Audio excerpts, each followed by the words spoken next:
Hi guys, so we're going to Sumilon. I'm with the mayor staff and Mark, namin sa front seat. And today, mag-vlog sa Sumilon, Blue Water. Magiging promotional video for the municipality of Oslo.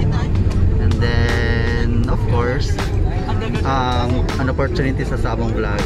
Hope among cover ang tanang area, so scenery sa Sumilon. And then para mapakita na to there. And of course I'm with Kevin and Michael, akong photographer o videographer karon, makeup artist. So hopefully guys, minute ang panahon nato karon para minutes lang ato ang ma-shoot.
Guys, welcome. So as you have wondered, nag-face shield ko because mandatory sa alam protocol din so it requires all the time nga mag-face shield din ang taga turista nga mo sa Sumilon.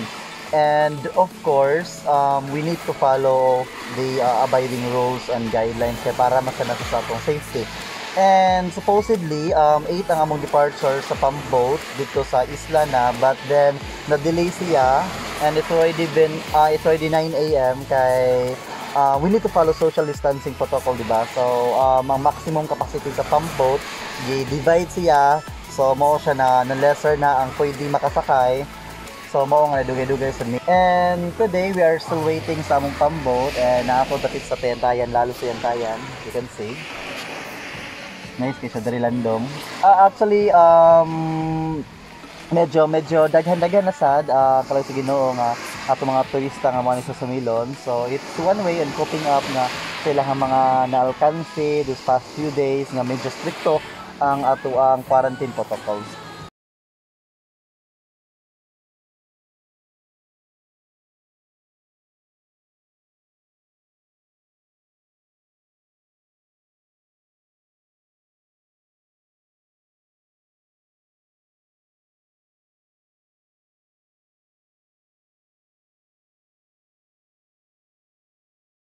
One of their protocols kaya dapat imo ni siyang pag-abide, pag-abuhaton for it to be able to